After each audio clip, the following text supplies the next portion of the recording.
오늘은 우리가 이제 그 불교에 대해서 이제 여러 가지 이야기를 하는데 그 중에서 이제 가장 또 많이 듣는 이야기 중에 하나가 업이라는 이야기인데요.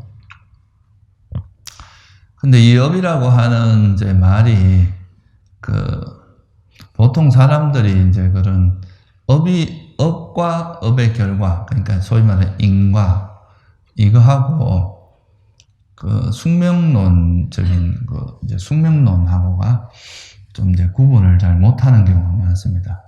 그래서 보통 우리가 이제 업을 이야기할 때 좀 숙명론적으로 사람들이 생각하기가 쉬운데요.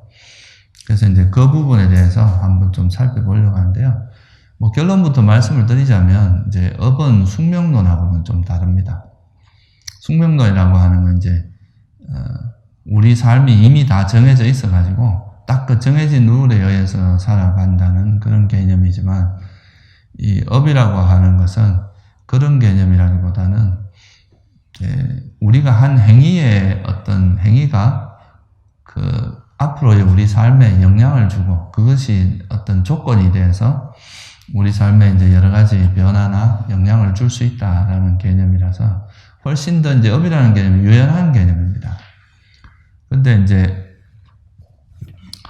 약간 이제 이 업에 대해서 사람들이 오해하는 이제 가장 큰 이유 중에 하나가 인도에서 원래 이제 이 업이라는 그런 개념이 있었고 또 인도 문화에서는 업이라고 하는 것을 좀 사회적인 그런 계급을 좀 합리화하는 쪽으로 많이 활용이 됐어요.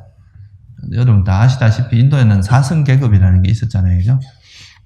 크샤트리아, 그 다음 바라문, 그리고 바이샤 슈드라라고 하는 이 네 가지 계급이 있어요. 이건 태생부터 정해지는 거예요. 태어날 때부터 이 사람은 바라문, 이 사람은 크샤트리아, 바이샤, 슈드라 이렇게 딱 이제 슈드라가 제일 천민 계급이고 바이샤는 이제 중간쯤 된다고 보시면 되고 크샤트리아는 요즘으로 말하는 왕족 같은 거고 바라문은 이제 종교인 이런 쪽인데요.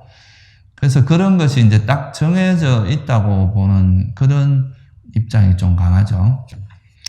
근데 이제 그거를 이제 업으로서 합리화하는 그런 경향성이 좀 있었습니다. 근데 부처님은 여러분도 아시다시피 그런 사승계급을 완전히 타파하려고 노력을 하셨고 그런 것이 아니라 사람의 어떤 고귀함이나 천함은 그런 태생으로 결정되는 게 아니라 그 사람이 이제 살아가면서 어떤 행위를 하고 살아가느냐. 그게 이제 우리가 말하는 업이거든요. 그런 이제 행위에 의해서 정해진다라는 쪽으로 오히려 말씀을 하셨기 때문에 그러니까 이제 많이 오해되는 부분이 뭐냐면요. 이제 인도 당시에 원래 힌두교나 이제 바라문교에서도 업과 윤회라는 개념이 다 있었는데 부처님도 이제 그 당시에 그런 업과 윤회라는 개념이 있었기 때문에 그 개념을 그대로 이제 언어적인 측면에서 차용을 했지만 실제 이제 불교에서 쓰는 그 개념하고 불교에서 부처님께서 설하신 그 업과 윤회의 개념과 인도에서 인도 바라문이나 이제 그런 인도 당시에 쓰여지던 그 개념이 좀 다른데 그거를 좀 동일시 해가지고 이제 이런 업이나 윤회 이런 개념 자체가 불교에서 들어온 게 아니라 힌두교 사상이다. 이제 인도의 원래 사상이다. 이런 식으로 좀 곡해를 해서 이거는 이제 불교의 가르침이 아니라고 이야기하는 경우도 많이 있는데요. 실제로는 그렇게 보면 안 됩니다. 이거는 이제 부처님이 말씀하신 그런 업과 윤회의 개념하고 인도에서 말하는 그 업과 윤회의 개념이 이제 용어는 같지만 실제 내용 면에서 다르고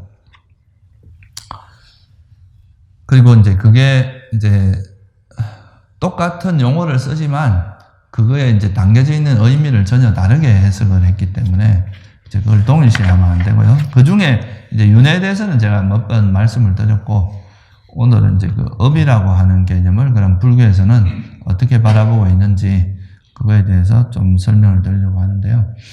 이 업이라고 하는 개념이 이제 결국은 윤회하고 관련이 있습니다. 그러니까 부처님께서 이제 깨달음을 얻고 나서 이렇게 바라보면 이 세상 자체가 이제 영원한 것이 없고 뭔가 이게 이제 내 것이라 할 만한 것도 없고 실체도 없는 이런 것이라서 이 존재 자체가 가지고 있는 본질적인 어떤 결함, 본질적인 어떤 부족함, 결점 이런 게 있습니다. 그거를 이제 부처님께서는 괴로움이다 이렇게 이제 말씀을 하셨죠. 그래서 이제 존재 자체가 이제 괴로움의 요소가 있다고 말씀을 하셨는데, 그래서 이제 태어나서 존재로 이제 태어나서 이 괴로움에서 벗어날 수 있는 방법은 없다는 걸 이제 왜냐하면 태어나면 무조건 생로병사라는 것에서 벗어날 수는 없잖아요. 그래서 어떤 형태이든지 괴로움은 있게 마련이기 때문에, 그래서 이제 그렇다면은 존재 자체가 만약에 그런 이제 괴로움의 특성을 갖고 있다면 왜 태어나는가? 존재를 왜 태어났는가? 이게 이제 되게 큰 의문이고 질문이겠죠. 그죠? 그래서 그 존재가 어떻게 태어나는가에 대한 해답으로서 이제 부처님께서 이거를 보시는 방법이 이제 신통을 통해서 하게 되죠. 숙명통을 통해서 과거 전생부터 우리 삶이 이어져 왔다는 것을 이제 먼저 발견하시고, 그리고 이제 그 현생에만, 숙명통이라고 하는 건 현생에만 존재하는 게 아니라 과거 그 이전에부터 계속 이렇게 존재해 왔다는 것을 보신 거고, 그럼 그렇게 존재했다면은 도대체 이 사람들이 어떤 조건에서, 과거에 어떤 조건이 또 태어나게 만들고, 뭐가 태어나게 만들었냐 이거죠. 그죠? 계속 이렇게 태어나게 만드는 그 원인이 뭐냐. 이거를 이제 발견하신 것이 천안통입니다. 아, 이게 업과 그 업의 결과로서 태어나는구나 하는 것을 이제 발견하신 게 천안통이기 때문에, 그래서 사실 이 그 업이라는 개념 자체가 부처님께서 존재가 왜 태어나는가, 어떻게 태어나는가를 설명하기 위해서 어떻게 보면 이제 그 도입한 어떤 그 개념이다 이렇게 말할 수가 있죠. 원래 인도에서 있었지만 그걸 이제 재해석해서 부처님이 나름대로 이제 말씀을 하신 거죠. 그래서 이거를 이제 부처님께서는 당당하게 그렇게 말씀하십니다. 인도 당시에 이제 그 수많은 사상가들이 있었는데 부처님께서 그런 사람들이 와서 뭐라고 이제 반론을 제기하면, 그러면 너가 들었던 그게 과거의 선조 중에서 내 스스로 알고 보아서 이걸 쓰라는 사람이 있느냐라고 물어보면 다들 내가 들은 바로는 없습니다. 그렇게 이야기를 해요. 그러면 그거 이제 그렇게 직접 스스로 알고 본 사람이 없이 만약에 그렇게 이야기한다면 그거는 장님 줄석이 아니냐. 장님이 뭐라 말하면 그걸 또 듣고 또 그 들은 대로 전해주는, 누가 본 사람은 없으니까. 그래서 이제 그렇게 비판하시면서 당신께서는 나는 스스로 알고 보았다. 내가 이제 이런 그 선정을 바탕으로 해서 신통을 얻고 그 신통을 바탕으로 이제 이 신통이라는 거는 이제 우리가 요술을 부린다 이런 것보다 부처님께서 말씀하신 지금 이거는 과거 전생을 기억하는 지혜입니다. 초월적인 지혜고, 또 그거의 그러니까 그것이 왜 일어나는지 원인을 보는 지혜, 이거를 이제 천안통이라고 이야기하거든요. 그 두 가지를 보고 나서 이제 번뇌를 소멸하는, 그 두 가지를 보면 뭘 할 수 있냐면 연기를 깨닫게 되고요. 그 연기를 통해서 사성제를 깨달아서 이제 번뇌가 소멸된 게 누신통이거든요. 그래서 부처님께서는 요 세 가지 신통을 삼명이라고 합니다. 삼명. 세 가지의 밝은 이제 지혜다. 그래서 이거는 단순히 이제 어떤 초월적인 신통 이런 개념도 있지만 굉장히 이제 현생을 넘어선 차원의 어떤 그런 거를 볼 수 있는 지혜다. 이렇게 볼 수가 있죠. 그래서 이런 걸 통해서 당신 스스로가 이제 삼명을 가졌다는 걸 되게 중요하게 생각을 하십니다. 그래서 이걸 통해서 스스로 알고 본 것이 이제 알고 본 그 내용을 설한 게 바로 이 업이고, 또 그 윤회가 어떻게 일어나는지를 설한 내용입니다. 그래서 요거는 오늘은 제가 간단히 설명을 드리지만, 업에 대해서만 설명을 드리지만, 이 윤회가 어떻게 일어나는지를 이제 되게 체계적으로 설한 가르침이 12연계예요. 이제 어떤 현생을 기준으로 해서 과거에 내가 어떻게 태어났고, 현재 내가 살아가고 죽어서는 어디로 갈 것인가, 이 세 가지, 3세에 걸쳐서 과거, 현재, 미래 이렇게 3세에 걸쳐서 그거를 체계적으로 설한 게 12연기거든요. 그래서 이제 제가 지금 뭐 서두에서 말씀드리고자 한 거는 이 업이라고 하는 개념이 결국은 이제 왜 태어나는지, 또 부처님께서는 이걸 이제 과거에는 태어나는 거에 대해서 무슨 창조주, 조물주가 창조주가 있어서 그 창조주가 이 존재를 만들었다, 사람들을 만들었다, 이게 이제 피조물이다 이거죠, 우리는. 그죠? 그렇게 보는 관점이 있는가 하면, 또 하나는 그냥 우연히 발생한 것이다. 이 세상에 있는 거는 그냥 우연히 발생했지 뭐 특별한 이유 있는 게 아니다. 그 두 가지가 이제 상견, 단견이라고 해서 제일 대표적인 견해인데, 부처님은 그거를 이제 다 부정하시고 뭐라고 했느냐면, 조건이 있으면 태어나고 조건이 없으면 태어나지 않는다, 이렇게 이제 설하신 가르침이 바로 연기죠. 그죠? 이게 이제 중의 가르침이다, 이렇게 해야 되죠. 중간. 그러니까 이제 한쪽 무조건 태어난다고 무조건 태어나서 영원히 산다, 이거는 이제 한쪽 극단이고, 죽으면 끝이다 하는 게 또 한쪽 극단인데, 그게 아니라 조건이 있으면 계속 태어나지만 조건이 없으면 태어나지 않는다, 이렇게 본 게 중간의 가르침이고, 이게 연기죠. 그래서 그런 연기의 가르침을 뒷받침해주는 것이 바로 이 업이라는 개념입니다. 그러면 조건에서 태어났다고 한다면 어떤 조건에서 태어났냐 이거죠. 어떤 조건이 이제 우리 존재를 태어나게 했느냐, 그거를 업이라고 보셨고, 한 걸음 더 나아가면 이 업이 생기는 데는 또 뭐가 필요하냐면 계속 뭔가를 하고자 하는 욕망, 그게 가래죠. 그죠? 그런 가래와 이제 이런 가래라는 번뇌와 또 이 업이라고 실제로 이제 우리 존재를 실제로 생기게 만드는 업. 이건 업은 즉 이제 실제로 어떤 존재를 생기게 한다면, 이 가래라는 것은 연료 같은 거라서 이 가래가 없으면 이제 업이 작동을 못하게 되는 거라서, 그래서 이 두 가지 요소가, 이 두 가지 조건을 이거를 원인으로 해서 이 세상에 존재가 태어난다, 이거를 설명하기 위해서 업이라는 개념을 이제 도입을 한 거죠. 그래서 이 업이라는 개념은 결국은 이제 존재가 어떻게 태어난지 그거를 당신께서 설명하기 위해서 설한 개념이다, 이렇게 보시면 되겠죠. 그래서 이 업은 그러면 뭐를 의미하느냐? 빨리어로는 우리가 이제 깜마라 그러고, 여러분들은 이제 보통 우리가 많이 듣기는 까르마 이런 말 들어봤죠, 그죠? 까르마라는 거는 이제 산스크리트어입니다. 근데 이제 우리가 부처님 산스크리트어는 좀 고급 언어고요. 일반적으로 사람들이 쓰는 언어가 이제 빨리어라고 하는 게 있는데, 그거는 깜마라고 하는데요.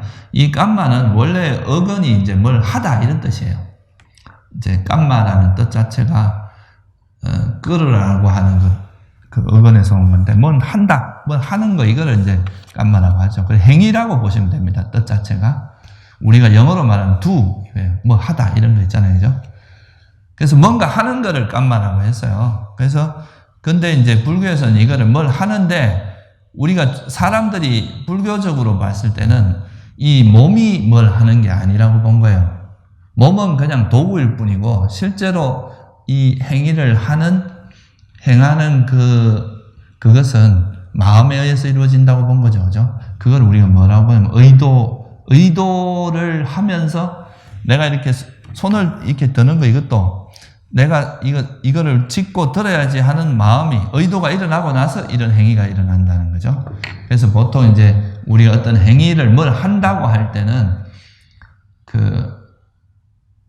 몸은 일종의 도구로서 쓰이는 거고, 실제 마음이 하는 거라고 보는 거예요. 마음이 있으면 그 마음의 작용에 의해서 몸을 움직이게 해서 이제 그렇게 행위가 일어난다. 그래서 불교에서 바라볼 때는 어떤 행위가 일어날 때 제일 주된 게 뭐냐면 의도라고 본 거예요. 의도가 일어나서 그 의도에 의해서 모든 행위가 일어난다. 그래서 이 깜마는 원래 의미는 그냥 행위, 뭐 하다 이런 뜻인데, 불교에서는 이 깜마를 의도라는 의미로 좀 이렇게 불교적으로 해석을 한 거죠. 우리 마음에서 일어나는 의도를 업이라고 한다. 그래서 이 의도가 뭐냐에 따라서 우리가 그런 말 하잖아요. 네가 어떤 사람이 뭐라고 하면, 네 의도가 뭐야? 왜 이런 행위를 하는 의도가 뭐야? 이렇게 이야기하죠, 그죠? 그래서 그 의도가 뭐냐가 이제 되게 중요하게 보는 거죠. 그 행위 자체보다는 불교에서 바라볼 때는 내가 그 행위를 뭘 하느냐 이거보다도 그때 내 마음에 있는 의도가 뭐냐가 되게 중요합니다. 예를 들면 이런 거죠. 어떤 사람이 이제 뭐 이렇게 옷을 되게 예쁘게 입고 왔어요. 그래서 겉으로는 말은 참 옷도 예쁘고 좋다 이래놓고 속으로는 그걸 옷이라고 입었냐 이제 이러면서 되게 이제 마음속으로는 좀 싫어하는 마음이 일어났어요. 그러면 이걸 불교적으로 보면 이거는 뭐 어떤 의도가 일어난 겁니까? 좋은 의도입니까? 나쁜 의도입니까? 말은 좋게 했지만 그 속에 있는 의도는 뭐예요? 좀 상대에 대해서 무시하거나 또는 싫어하는, 그죠? 그런 의도가 일어났잖아요. 그럼 이럴 때는 불교적으로 보면 이건 불선업을 지은 겁니다. 겉으로는 뭐 매끄럽게 이야기를 해도 의도가 중요하다는 거예요. 그 마음의 의도가. 그래서 어떤 의도로 하느냐, 그게 이제 되게 중요하고, 이 의도가 이제 선한 의도면은 선업이라고 이야기하고, 불선한 의도, 그러니까 불선한 의도는 악업이다. 그러니까 불선업이다. 이렇게 이야기하는 거죠. 불교에서 선과 불선은 그 의미가 분명합니다. 이 선불선의 의미는 이제 그 해석을 하면 중국에서 이걸 착할 선자로 이제 풀이를 했고, 이제 그런데 이거의 의미는 뭐냐 하면 선하다는 건 유익하냐 해로우냐 이겁니다. 뭐에 유익하냐 해롭다는 거겠어요? 불교의 목적은 괴로움의 소멸입니다. 그러니까 뭐 괴로움을 소멸하는데 유익하냐 해로우냐 이걸로 결정을 한다는 거죠. 그것이 유익하냐 이제 선이냐 불선이냐 또는 유익하냐 해로우냐 이거는 그 마음 상태가 우리가 괴로움을 소멸하는데 유익한 것이냐 해로운 것이냐 이걸로 결정을 합니다. 그래서 해로운 의도다 이 말은 뭐냐 하면 이제 해롭다, 불교에서 해롭다는 것은 부처님께서 뭐라고 말씀하셨냐면은 탐진치로 바탕이 된 마음은 다 해로운 마음으로 본 거거든요. 탐욕이 일어나거나 성냄이 일어나거나 어리석음 이거는 우리 마음을 계속 괴롭게 만드는 해로움에 해당되고, 탐욕이 없고 성냄이 없고 어리석음이 없는 마음 상태 이거를 이제 유익함으로 이야기를 했어요. 그래서 이 탐진치는 해로움의 뿌리라 그러고, 탐욕이 없고 성냄이 없고 어리석음이 없는 이 마음 상태는 유익함의 뿌리라고 그랬죠. 그래서 이런 탐욕이나 성냄이나 어리석음과 함께하는 그런 의도는 무슨 의도가 되겠습니까? 그게 유익한 의도. 그래서 우리가 보통 선업 이렇게 이야기하는 거고요. 또 탐욕이 없고 성냄이 없고 어리석음이 없는 의도를 우리가 뭐라고 하냐면 불선한 의도 또는 해로운 의도다 이렇게 이야기하는 거죠. 그래서 한마디로 불교에서 말하는 업은 뭐를 의미하냐면 의도다 이렇게 이해를 하시면 돼요. 그래서 이게 이제 그 안구따라니까야라는 경전에 보면 깨뚜런경이라는 경이 있는데 거기에 이렇게 나옵니다. 비구들이여 의도가 업이라고 나는 말하노니, 그러니까 이제 우리 마음에서 일어나는 의도를 업이라고 한다는 거. 이걸 여러분 잘 이해를 하셔야 돼요. 의도가 업이라고 말하니 의도한 뒤 몸과 말과 마음을 통해 업을 짓는다 이렇게 이야기하죠. 그래서 우리가 어떤 의도가 일어나고 나서 저 사람을 내가 혼내줘야지 하면서 몽둥이를 들고 상대를 폭력을 가하는 이런 게 뭐예요? 몸으로 짓는 해로운 업이다 이거예요. 의도가 일어나서 그 의도에서 몸을 이용해서 이제 남을 해치는 이런 게 이제 몸으로 짓는 업. 이런 걸 우리가 뭐라 합니까? 신업이라고 그러죠. 그죠? 몸으로 짓는 업. 그 다음에 내가 나쁜 의도가 일어나서 상대에게 거친 말을 하거나 이제 거짓말을 하거나 이렇게 하는 거는 입으로 의도한 뒤 뭐로 짓는 겁니까? 입으로 짓는 업이죠.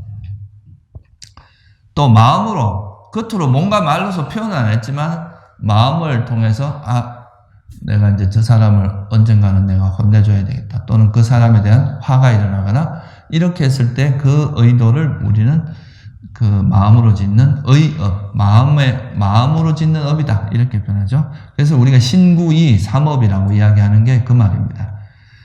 몸과 말과 마음으로서 이제 업을 짓는다. 이거죠.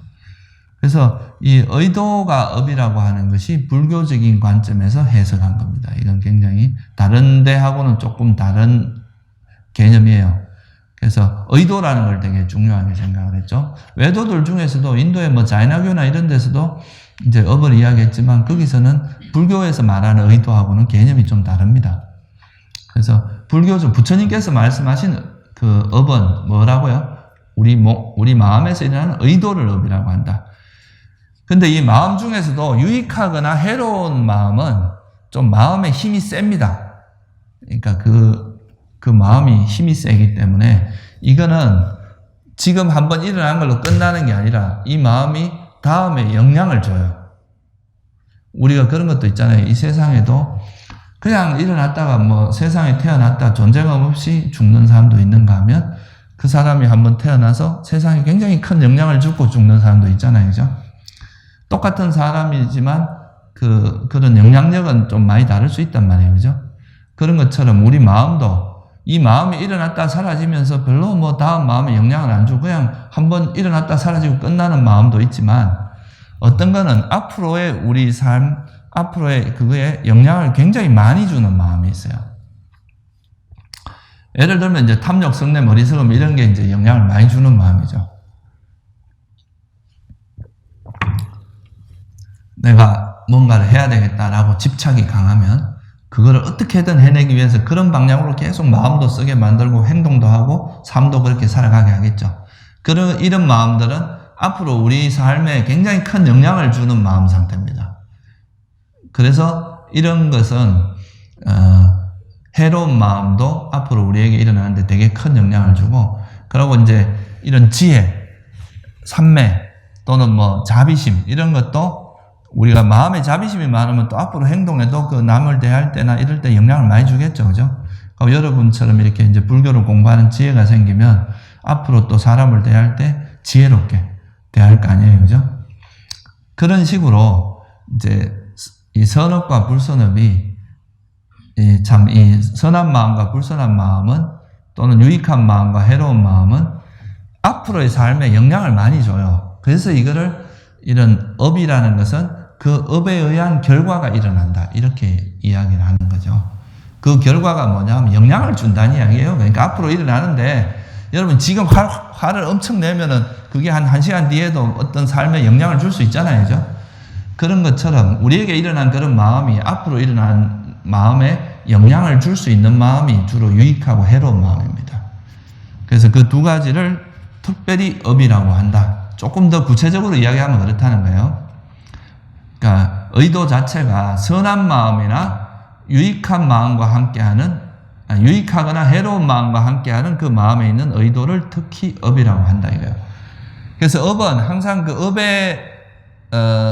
업이 영향력이 있는 마음이기 때문에 이 자체가 이 업은 앞으로 결과를 일어나게 하기 때문에 그거를 뭐라고 하냐면 업의 결과, 업보 뭐 이런 말 쓰죠. 그죠? 업의 결과가 업이 있으면 그 업의 결과가 일어나게 한다. 그게 이제 보통 우리가 이야기하는 인과응보라고 하는 뭐 그런 말도 있고 또 업이 있으면 그 업의 결과가 있다는 거 그거를 이제 이야기하는 거죠. 근데 다행히도 이제 유익한 업과 해로운 업이 있으면 해로운 업보다 유익한 업이 힘이 훨씬 셉니다. 그래서 특히 지혜는 그 다른 해로운 업에 비해서 이게 파워가 훨씬 세기 때문에 이 유익한 업을 가지고 해로운 업을 이렇게 버릴 수 있는 그런 힘이 있기 때문에 해탈이 가능한 거죠. 우리가 이제 이런 해로운 업을 지었더라도 그걸 지혜로서 확실하게 이해를 하고 그걸 버리는 방법이나 이런 걸 알면 그걸 이제 버릴 수 있기 때문에 방법이 있는 거예요. 만약에 이게 해로운 업이 유익한 업보다 더 세다면 우리는 해탈할 사람 아무도 없을 겁니다. 근데 그게 이제 해로운 업보다 유익한 업이 세기 때문에 부처님께서 그런 지혜를 개발하고 해서 스스로가 해탈한 걸 보여주셨잖아요. 그죠? 진짜 가능하다는 걸 보여주신 거죠. 그래서 그렇다. 그래서 이제 이 업이라는 개념, 깜마라는 것은 뭘 하다 이런 뜻인데 그 할 때 불교에서는 그 하는 것에서 의도가 중요하기 때문에 그 의도를 업이라고 하고 이 의도는 이제 선한 업이 있고 불선한 업이 있는데 선한 업은 유익한 업, 그러니까 괴로움의 소멸에 유익한 업이고, 불선한 업은 이제 괴로움의 소멸에 해로운 거다. 다시 말하면 불선업을 많이 지으면 여러분 괴로움이 많아지고, 유익한 업을 많이 지으면 이제 괴로움이 점차 줄어들고 행복이 많아진다. 이런 거를 의미하는 거겠죠. 또 한 가지 더 이야기하는 것은 이게 우리가 말하는 업은 행위도 이제 뭐 실제로 몸과 말로 하는 이 행위도 중요하지만 그것보다 더 중요한 거는 업이라고 하는 개념은 그 행위가 일어나기 전에 있던 뭐를 의미한다는 거예요. 의도, 그죠? 어떤 의도냐, 의도로 하느냐, 그게 중요합니다. 그래서 의도한 뒤, 의도를 하고 나서 몸과 말과 마음으로 이제 업을 짓는다. 이렇게 표현을 하신 거죠. 그리고 이제 이 업이라고 하는 것 자체는요, 업이라는 개념 자체는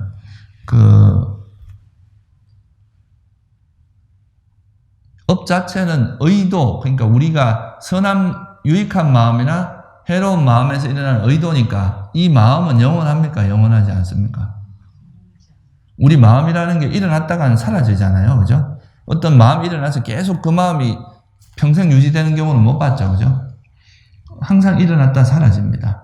그래서 업도 마찬가지예요. 업도 일어나면은 어떻게 해야 되겠어요? 의도도 정신현상이잖아요. 그럼 이 의도도 일어났다가 어떻게 됩니까? 사라질 수밖에 없겠죠. 그죠? 일어나면 또 사라집니다. 일어나고 사라져요.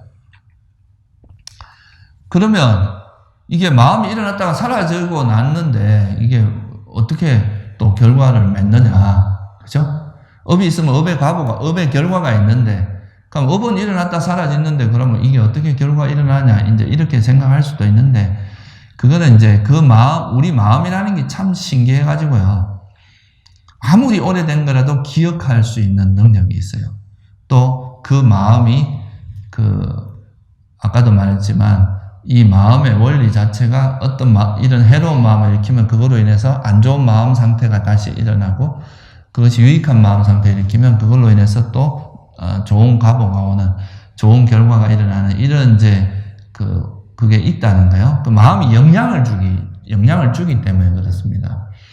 그래서 이 업 자체는 일어났다 사라지만 이 마음이 가지고 있는 영향력, 소위 말해서 잠재력이라고 하는 것은 사라지지 않습니다. 그거는 기회만 있으면 드러나요.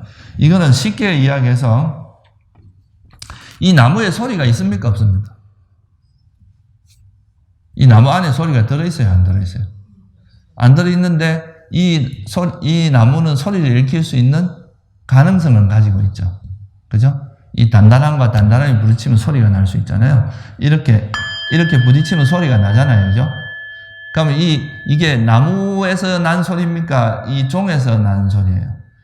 물론 이제 정확히 말하면 나무와 종이 부딪히면서 나는 소리죠. 그죠? 그걸 조건으로 해서. 그래서 이 종 안에도 소리가 들어있는 건 아닙니다. 그죠? 두 개가 부딪히면서 그런 소리가 나는 거잖아요. 여기서도 부딪힐 때 소리가 납니다. 딱 하고 소리가 납니다. 근데 이 소리가 더 크니까 이건 안 들리는 거죠. 그래서 우리가 이제 조건이 그렇지만 여기에 나무에 분명히 그런 소리라는 게 들어있지 않지만 소리가 일어났잖아요. 그죠? 이 가지고 있는 가능성이 있기 때문에.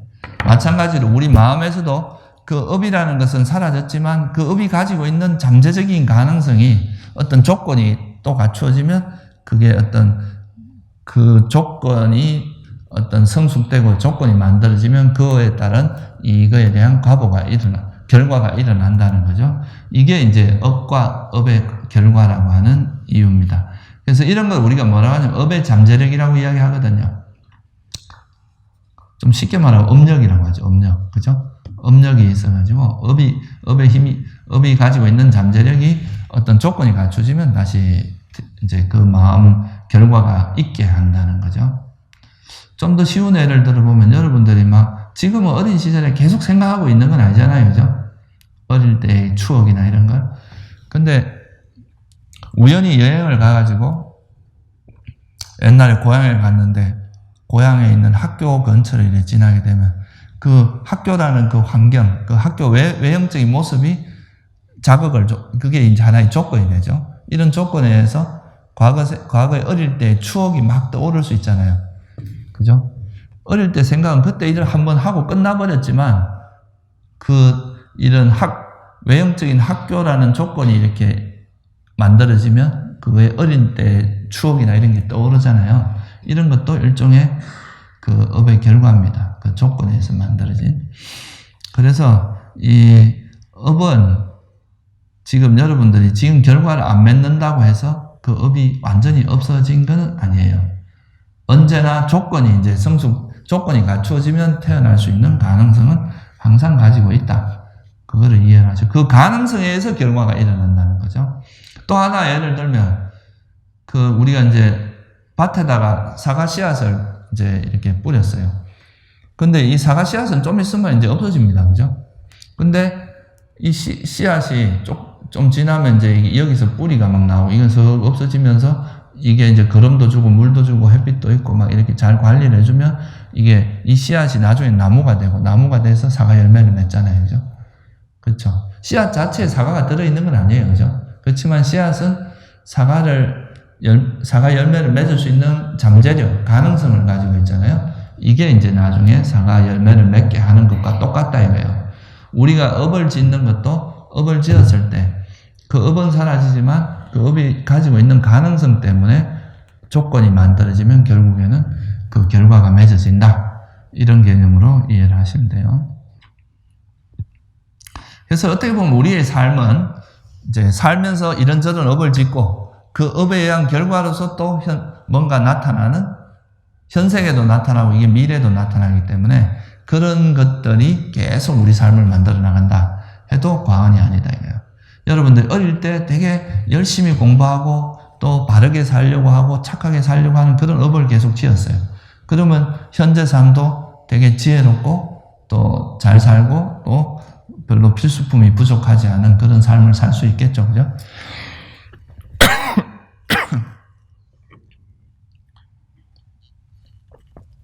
그래서 부처님께서 현재 네 삶이 현재 일어나는 걸 보면 과거에 네가 어떻게 살았는지 알 수 있다. 또 현재 네가 어떻게 사는지를 보면 미래에 어떻게 이제 일어날지 알 수 있다. 이렇게 말씀을 하셨어요. 그러니까 우리가 하는 그 행위, 결국은 행위인데 그 행위 뒤에는 뭐가 있다 그랬습니까? 의도가 있다 그랬잖아요. 그래서 이거를 이제 보통 우리가 업을 이야기할 때 의도적 행위라는 표현을 쓰기도 합니다. 의도에 의한 행위다. 그래서 의도적 행위가 있기 때문에 그 행위가 어떻게 했느냐에 따라서 그 사람의 삶이 결정이 되고 그 삶의 변화가 일어난다 이거예요. 그게 이제 불교에서 바라보는 관점입니다. 근데 이 업이라는 게 예를 들면 그 사람의 이제 부처님께서는 그 사람에게 일어나는 일들은 다 외부적인 조건도 없진 않아요. 그렇지만 1차적인 조건은 뭐에 의해서 다 주로 일어난다는 겁니까? 여러분 스스로 지은 그 행위, 스스로 의도를 가지고 했던 그 행위들에 의해서 현재 여러분의 삶도 일어나고 또 현재 여러분이 또 어떻게 살아야에 따라서 이 삶이 바뀔 수도 있다. 그러니까 이 현재 매 순간순간 우리가 어떤 행위, 어떤 의도를 가지고 어떤 행위를 하냐에 따라서 삶이 계속 변화의 과정에 있다는 것. 이거를 이해하는 게 굉장히 중요합니다. 이거는 뭔가 내가 지은 업에서 딱 결정된다는 거하고 달라요. 이 부분을 조금 더 설명을 드릴게요. 그래서 그냥 이거는 이제 참고로 여러분들이 보통 이제 부처님께서 이런 업을 주로 지으면 나중에 주로 어떤 결과가 나타난다. 이런 거에 대한 이제 가르침이 있어요. 그래서 사람이 고귀하고 천하고 불교적으로 봤을 땐 그 사람이 정말 천박한 사람이냐 아니면 정말 고귀한 사람이냐 이런 거를 사회적 계급으로 보지 않습니다. 우리가 사회적으로 뭐 성공했고 돈이 많고 이렇다고 그 사람은 고귀하다고 보지 않아요. 뭐에 의해서 본다는 거예요? 그 사람이 어떤 행위를 하고 살아가느냐 그거를 훨씬 중요하게 보고 그것이 이제 더 중요하다는 거죠. 예를 들어서 뭐 세상에서 왕으로 태어나도 맨날 사람을 죽이고 남의 아내를 탐하고 거짓말하고 그 다음에 막 살생을 밥 먹듯이 하고 그렇게 만약에 산다면 거짓말을 하고 산다면 그런 사람을 우리가 고귀하다고 할 것인가, 천하다고 할 것이냐, 이거죠. 부처님 보시기엔 그런 사람은 천한 삶이라는 거예요. 근데 되게 뭐 남들에게 별로 드러나지 않고 가난하게 살더라도 그래도 자기가 땀 흘려서 번 돈으로 살고 살생도 하지 않고 자기 스스로 벌어서 생계를 이어가 도둑질하지 않고 또 삿된 한 아내에 만족하면서 삿된 음행도 안 하고 거짓말도 안 하고 술도 안 먹고 이렇게 살아간다면 그런 사람이 고귀한 삶이라고 보는 거죠. 그래서 그 삶 자체를 사회적인 계급이나 신분 이런 걸로 결정한 게 아니라 그 사람이 어떤 의도를 가지고 하는 행위, 그러니까 그 의도적 행위, 그러니까 이 결국은 한마디로 말하면 뭐예요? 업에 의해서 어떤 업을 짓고 사냐에 따라서 본다는 거죠. 그래서 이제 경전에 보면 이런 이제 이야기들이 많이 나옵니다. 살생을 많이 하면은 이 사람은 살생에 이제 산생명을 그냥 이제 재미로 죽이거나 이렇게 많이 하면 그 사람은 어디에 태어난다? 이제 주로 나중에는 악체에 태어납니다. 이제 괴로움이 많은 곳에 태어나고 그래가지고 설사 이제 그 정도 나쁜 업은 짓지 않아서 악체에는 안 태어나고 사람으로 태어나더라도 이런 사람은 어떻게 된다면 수명이 짧다 그랬습니다. 그래서 살생업이 많은 사람들은 수명이 짧다고 합니다. 그러니까 수명이 짧고 일찍 죽는 거죠. 그러니까 이제 우리가 인간으로서 한 80년이나 100년 가까이 사는데 그런 수명을 누리지 못하고 어린 나이에 일찍 죽는 가능성이 많다. 물론 이거는 전생업 때문에 그럴 수도 있고 무슨 사고에 의해서 그럴 수도 있어요. 근데 이제 일단은 만약에 내가 전생에 살생업이 많았다면 이 생에서 수명이 짧을 수 있다. 이게 이제 첫 번째고요. 근데 그 반대로 만약에 살생도 안 하고 남에게 되게 이제 자비를 베풀고 이렇게 살았다면 그런 사람은 연민을 가지고 이렇게 만약에 그랬다면 이런 사람은 이 생에 이제 만약에 다음 생에 태어나도 선처에 태어나고 인간으로 태어났다면 수명이 되게 길다는 거죠. 그게 이제 일반적으로 이야기하는 거고요. 또 두 번째, 남을 많이 괴롭히는 사람은 그냥 남을 이렇게 괴롭히는 사람 있잖아요. 괜히 말도 거칠게 하고 때리고 예를 들면 요즘 학교에서 왕따 시키면서 일진이 이렇게 괴롭힌다는 거 있잖아요. 그렇게 이제 자기 친구들을 괴롭히고 못 살게 굴고 이런 사람들은 다음 생에 이제 악체에 태어날 것이고 악체에 안 태어나고 설사 인간으로 태어난다 해도 그런 사람은 병이 많다 그러죠. 병이 많고 몸에서 아픈 데가 많다고 합니다. 그 반대의 경우 이제 남을 괴롭히지 않고 남에게 많이 베풀고 남을 잘해주고 이런 사람들은 선처에 태어날 뿐만 아니라 태어나서도 건강하게 살아간다고 합니다. 그 다음에 화를 많이 내면 얼굴이 못생겼다 그러죠. 왜냐하면 화낼 때 얼굴이 막 찡그리잖아요. 그죠? 그러니까 화를 많이 내는 사람들은 얼굴이 좀 못생기게 태어날 수 있다. 그리고 반대로 화를 안 내고 이제 아주 자비롭게 이렇게 사는 사람은 얼굴 자체가 잘생기게 태어난다. 그러니까 우리가 세속에서 불교적으로 봤을 때 이제 얼굴이 되게 잘생기게 태어난 사람들도 나름 선업을 많이 지은 사람들인 거죠. 그 다음에 이제 질투가 많은 사람들은 뭐예요? 뭐가 없어지겠어요? 질투가 많으면 세력이 약해진다. 자기를 따르는 무리가 적다고 합니다. 왜 그렇게 했어요? 왜냐하면 나 따르는 무리가 있는데 이 사람이 너무 잘나면 이제 제자라도 막 쳐내고 이러면은 그 주위에 누가 잘 따르겠습니까? 그죠? 그러니까 질투심이 많은 사람은 세력이 적다. 이제 악체에 태어나고 악체에 태어나지 않고 인간에 태어나도 세력이 적고 질투심이 없는 사람들은 이제 악체에 태어나지도 않고 선체에 태어나게 되고 인간으로 태어난다면 따르는 무리가 많다는 거죠. 실제 이게 그런 종교계에서도 그런 게 있습니다. 질투가 많은 사람들은 제자들이 잘 되는 꼴을 잘 못 보거든. 그러면 이제 가까이 잘 못 있고 사람들이 다 떠나게 되고 그럴 수 있습니다. 그리고 이제 우리가 보통 이제 보시하는 거죠. 그러니까 이제 보시를 많이 한 사람들은 다음 생에 풍족하다, 부유하게 된다 그러죠. 그래서 보통 이제 의식주를 이야기하잖아요. 이제 음식하고 옷, 이제 사람들에게 입을 걸 준다거나 또는 이제 거처를 제공해 준다거나 이런 경우는 이제 이런 필수품들, 약품을 보시한다거나 이런 경우는 다음 생에 다음 생에도 좋은 데 태어나고, 이제 인간으로 태어나도 아주 부유하게, 풍족하게, 이런 필수품이 잘 구해지는 삶을 살게 돼요. 그렇지 않으면 항상 가난하고 궁핍한 삶을 살 수 있다는 거죠. 그래서 보통 이제 수행자들도 뭐 수행도 열심히 하지만 또 자기가 이렇게 인연이 되는 경우에는 그런 복을 짓는 것, 이런 것도 되게 중요합니다. 실제로 그 보시행이 이제 부처님께서 보살행을 하실 때도 보면 제일 많이 닦는 게 보시행이에요. 그래야 이제 당신이 법을 펴도 그 법을 펼 때 이제 도와주는 사람들이 많게 되거든요. 지금 부처님께서 우리가 뭐 이런 불상마 이렇게 해놔도 그래도 저리 어느 정도 먹고 사는 이유가 뭐냐 하면은 부처님한테 다 옛날에 그 보시를 많이 받은 사람들이 많아서 그래요. 부처님께서 옛날에 보살행을 할 때 워낙 많이 베풀었기 때문에, 그래서 부처님 얼굴만 봐도 막 뭔가 내고 싶은 거예요. 그래서 이게 이제 복을 많이 안 지어놓으면 수행을 하면서도 복을 좀 적게 지어놓은 사람들은 막상 이제 수행할 때 뭔가 필수품도 잘 안 구해지고 이런 경우도 많죠. 그래서 공덕도 이제 우리가 지혜도 닦지만 이런 공덕행도 사실은 좀 기회가 되는 대로는 많이 하는 것이 좋습니다.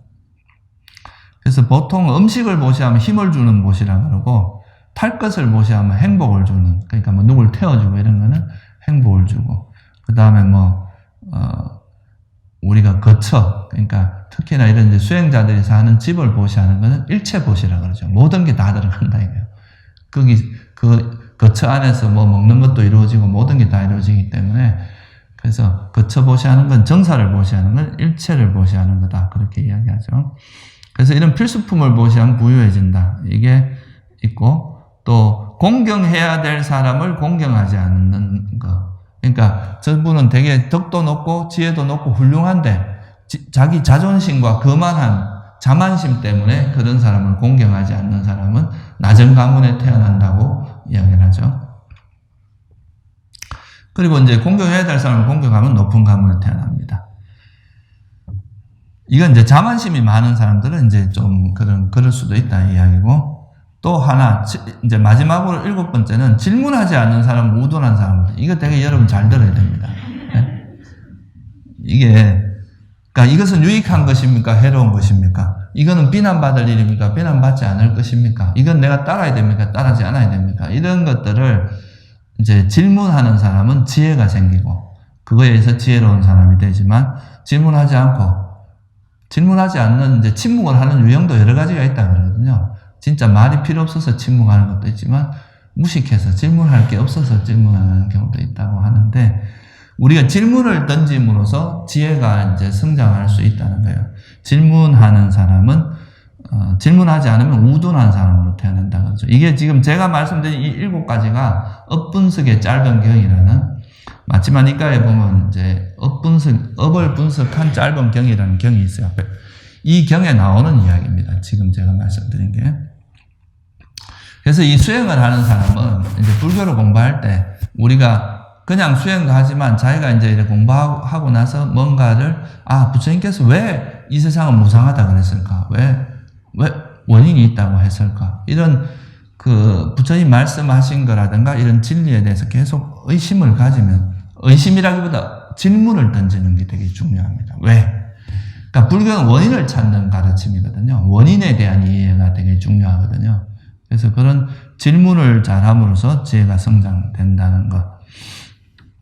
이건 실제로 수행에서도 그래요. 자기가 이제 수행을 하다가 이제 열심히 하다 보면 그 수행이 막혀서, 막힐 때마다 그 질문을 함으로써 그 문제를 해결해 나오고, 그러면서 또 지혜가 생기는 게 있거든요. 그래서 이 질문하는 것이 되게 중요하다는 거. 그래서 이런 거를 극대화해서 이제 나온 수행법이 화두선이에요. 일종의 이제 그 큰 의문 하나를 들고 그 의문을 풀어내기 위해서 계속 그쪽 방향으로 우리 이제 지혜를 몰아가는, 생기게 만드는 그런 거를 화두선이라고 할 수 있는데, 어쨌든 이 질문이라는 것이 실제로 뇌과학자들이 이야기하는 것도 보면 우리가 질문 하나 던질 때 뇌가 엄청나게 활성이 된다 하거든요. 그러니까 여러분들이 TV를 그냥 멍하니 보는, 이건 뇌가 별로 활동을 안 하는데, 뭔가 이렇게 질문을 던지고 거기에 대해서 사유하기 시작하면 내가 아주 활성화된다고 이야기하죠. 이게 이제, 그러니까 어떤 행위를 하느냐에 따라서 그 업이라는 것이 그 사람이 살아가면서 하는 행위고, 그 행위에 의해서 그 사람의 고귀함과 천함이 결정되고, 내가 행복하냐, 괴로우냐, 또는 천하냐, 고귀하냐, 이런 게 다 업에 의해서 결정이 된다는 거죠. 그래서 부처님께서는 이런 신분에 의해서 고귀함이나 천함을 이야기한 게 아니라 내가 어떤 행위를, 그러니까 여기서 말하듯이 살생하지 않고, 남을 해코지하지 않고, 화를 내지 않고, 질투하지 않고, 필수품을 또 내 능력만큼 보시하고, 공경해야 될 사람을 공경하고, 질문을 잘하고, 이런 사람들은 고귀하게 살 수 있는 거고, 그렇지 않은 경우는 또 천하게 살 수도 있다 이거예요. 그죠? 그게 이제 부처님께서 말씀하신 거예요. 그래서 이 순다리까 경이라는 경에도 보면 태생을 묻지 말고 행실을 물으라 이렇게 이야기합니다. 그러니까 남의 그 사람이 어떤 태생이고 어느 집안에 태어났고 이런 것보다 그 태어나고 나서 어떻게 살아가는지, 그 행위를 어떻게 하고 살아가는지 그걸 물으라. 그게 이제 그 사람의 고귀함과 천함이 나타나는 거다 이렇게 볼 수 있죠. 근데 이제 여기서 한 걸음 더 나아가서 제가 지금 말씀드렸듯이 뭐 살생을 하면 뭐 수명이 짧고 뭐 이런데, 이런 게 그러면 내가 이런 업을 지으면 무조건 수명이 줄어들고, 이런 업을 지으면 무조건 또 못생기게 태어나고. 근데 예를 들면 이렇게 볼 수 있는 거죠. 그 꽃을 올리면은 계속 이제 내가 보통 꽃공량을 많이 하면 이제 잘생기게 태어나고 예쁘게 태어난다 이러니까 꽃을 막 공양을 해. 그러면서 화를 엄청 내는 거야. 그러면 그 사람은 이제 어떻게 되겠어요? 얼굴이 잘생기게 태어나겠어요? 못생기게 태어나겠어요? 그러니까 이게, 그리고 또 예를 들어서 보시를 하면서 필수품을 한 부유하다고 하는데, 보시를 하면서도 내가 괜히 보시한 거 아이가 너무 아깝다, 이걸 괜히 보시했다, 내가 보시하는 걸 후회한다, 뭐 이런 식으로 만약에 한다면 그 보시로 인해서 부유해질 수도 있겠지만, 내가 일으킨 마음들이 또 상쇄를 해서 오히려 그렇게 크게 부유해지지 않고 그냥 조금 생기는 정도? 그렇게 될 수도 있다 이거예요. 그러니까 제가 지금 말씀드리고자 하는 것은 A라는 업을 지금 무조건 A-라는 결과가 일어나고 이런 게 아니라, 이런 업들이 어떻게 된다는 겁니까? 상호작용을 한다는 거예요. 그냥 무조건 내가 예를 들어서 살생을 했어. 그럼 난 무조건 다음 생에 수명이 짧아질 것이다. 물론 이제 이 짧아지는데 영향을 주겠지만 그걸 획일적으로 그렇게 말하기는 어렵다는 거예요. 내가 어쩌다가 살생을 한번 했지만 이걸 참여하고 다음부터 다시 살생 안 하고 만약에 계속 이제 자비심을 가지고 산생명을 잘 보호해주고 이렇게 살았으면 내가 살생한 이 업이 수명을 짧게 할 수 있을 만큼 강해질 수 있겠습니까? 그렇게 안 되겠죠, 그죠? 그러니까 업이라고 하는 것이 한 번만 우리가 짓는 게 아니라 살면서 수없이 많은 업을 짓잖아요, 그죠? 근데 그 하나의 업이 꼭 이런 결과가 오는 게 아니라 우리가 일생 동안 지었던 업들이 상호작용을 하면서 그런 상호작용 속에서 이렇게 이게 원래는 이제 되게 큰 과보를 받아야 될 일인데도 내가 과거에 지은 걸로 보면은 그 다음에 살면서 내가 선업을 엄청 많이 지으면 이 과보가 그러니까 이제 크게 안 나타나고 줄어들 수도 있고, 또 사실은 되게 사소한 악업을 지었는데도 내가 이전에 워낙 나쁜 짓을 많이 해왔으면 이 사소한 업 때문에 더 큰 과보를 일으킬 수도 있다 이거예요. 그래서 이 업이라고 하는 개념은 그냥 이런 행위를 하면 미래에 이렇게 되는데 영향을 줄 수 있다, 영향을 준다 이렇게 말하는 거지, 이런 업을 지으면 무조건 이런 결과가 일어난다 이렇게 말할 수는 없다는 거죠. 그거를 부처님께서는 어떻게 표현했느냐 하면은 이제 소금덩이경이라는 경에서 이제 비유를 하기를, 내가 여기 소금 한 줌이 있는데 이 소금 한 줌을 지금 이 컵에 있는 물에다가 이렇게 넣으면 이 물은 짜서 거의 못 먹겠죠, 그죠? 그런데 이 소금 한 줌을 요 앞에 우리 있는 요 홍천강에다 뿌리면은 그 홍천강이 짜지겠습니까? 아니겠죠, 그죠? 똑같다는 거예요. 내가 똑같은 이제 소금 한 줌이라는 이 악업 또는 이제 해로운 업을 지은 건 똑같다 하더라도 선업이 여기 있는 물 정도밖에 안 되면은 이 아주 사소하게 지는 이 해로운 업에서 일어나는 가보가 훨씬 크다는 거예요. 근데 내가 이 똑같은 악업을 지어도 내가 지어놓은 선업이 홍천강 정도 되는 그런 큰 강물처럼 많으면 요 사소한 악업 때문에 큰 가보를 받을 수는 없다는, 짜지지 않는다는 거예요.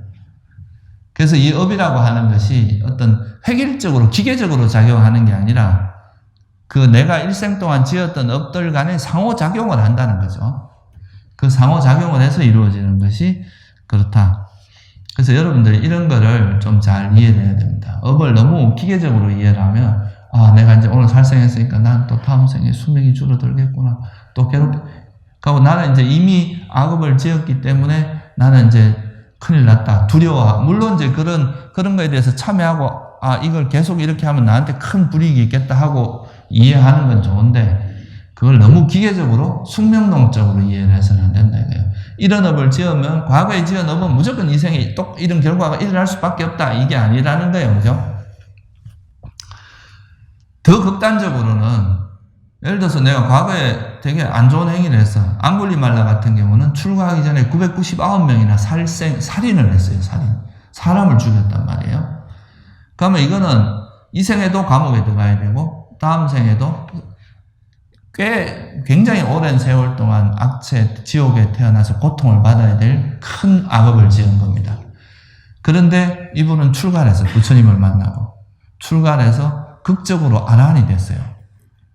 그러니까 아라한이 되고 나니까 이제 더 이상 태어나지 않으니까 이 생에서는 탁발을 나가면 자기가 죽인 가족들이 돌을 던지면 맨날 피투성이가 되어 돌아오는 거죠. 그러니까 이 생에서 그 가보를 받을 수밖에 없어요. 그거는. 그런데 그거는 그런 자기가 나쁜 짓을 행위에 대한 결과니까.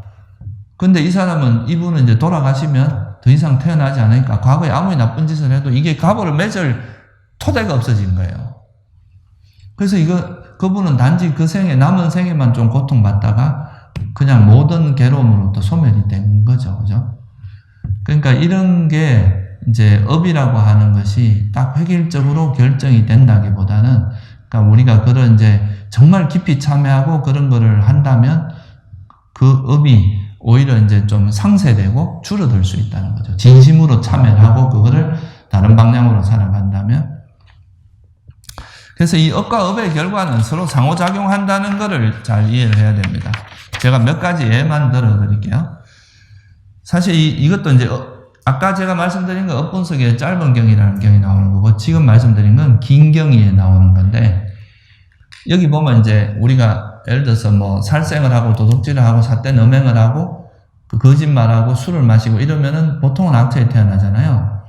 근데 이런 행위를 하고도 선처에 태어나는 경우도 있고 또 이런 살생도 안 하고 거짓말도 안 하고 도둑질도 안 하고 삿된 음행도 안 하고 술도 안 먹었는데도 악체에 태어나는 경우도 있고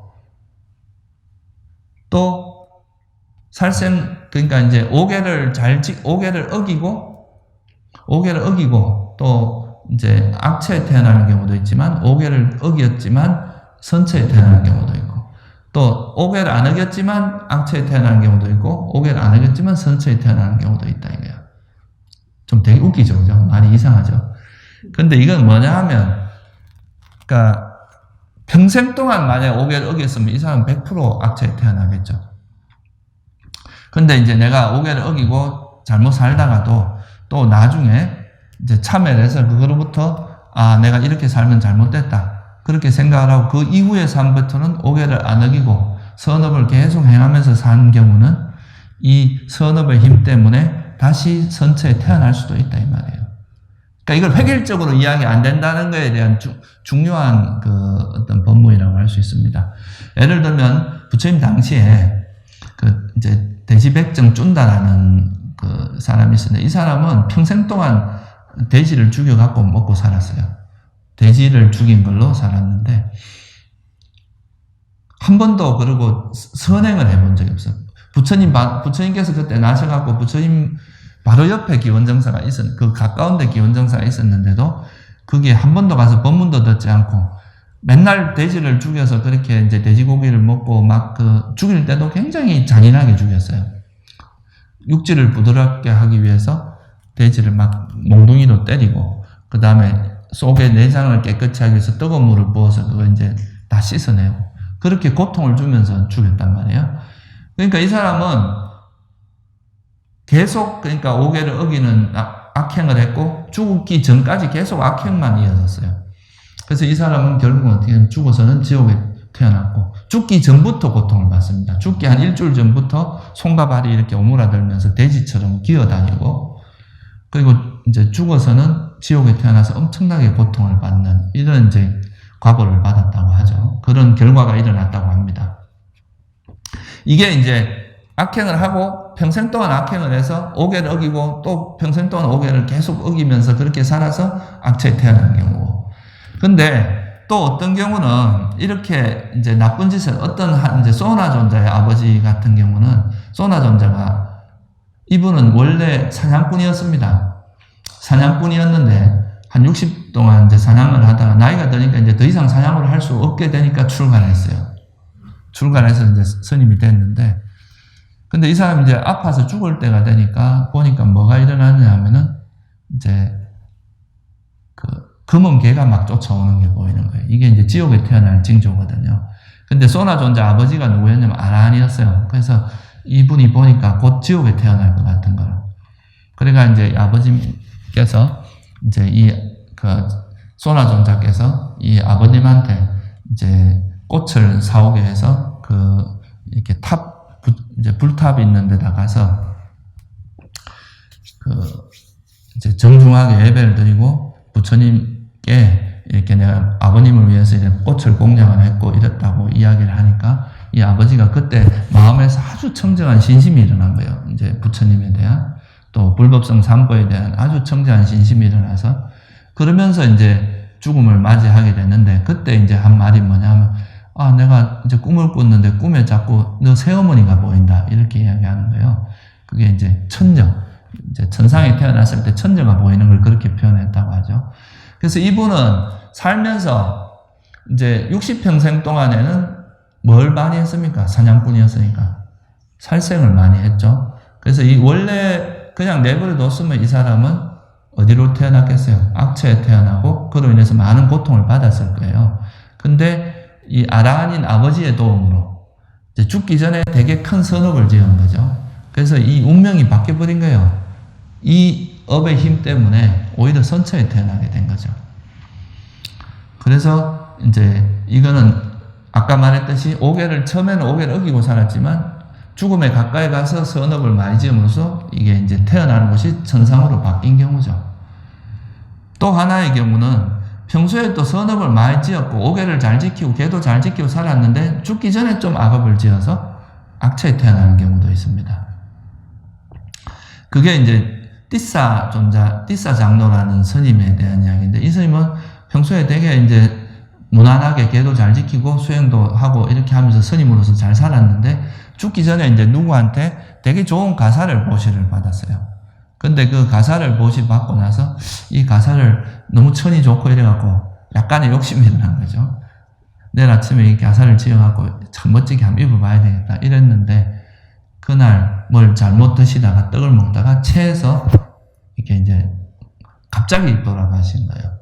그냥 죽기 전에 이제 가사에 대해서 되게 이제 애착을 가진 마음 때문에 죽어서 그 가사에 붙은 이로 태어났다고 합니다. 그래서 이로 태어났는데 이제 거기서 그걸로 끝난 게 아니라 이제 이로 태어나서 막 이에 대해서 애착을 하고 있는 중에 하여튼 이건 부처님께서 좀 도와주셔가지고 거기서 다행히 수명이 끝났어요. 이는 수명이 오래 안 되니까 빨리 이제 죽었어요. 죽고 나서는 그 이전에 지었던 또 스님으로서 살면서 지었던 선업이 있잖아요. 이 선업의 힘으로 다시 이제 천상에 태어났다고 이야기를 합니다. 근데 하여튼에 이런 경우는 평생에 선업을 많이 지었지만 죽기 전에, 그러니까 이제 죽음에 가까이 가서 후에 오히려 악업을 지음으로써 이제 가사에 집착하는 그런 마음을 일으킴으로써 악체에 태어나는 경우죠. 이거는 그러니까 오계를 잘 지키다가 나중에 오계를 안 지키고 이제 악업을 지음으로써 악체에 태어난 케이스죠. 또 하나의 경우는 그러니까 과거에서부터 쭉 오계를 잘 지키고 죽기 전까지 오계를 잘 지키고 그렇게 살아서 선처에 태어난 경.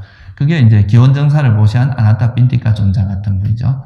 이 아나타 빈티카 존자는 장자는 이분이 원래 이 아나타 빈티카라는 말 자체가 이제 가난한 자들에게 공양을 많이 하는 극고독 장자.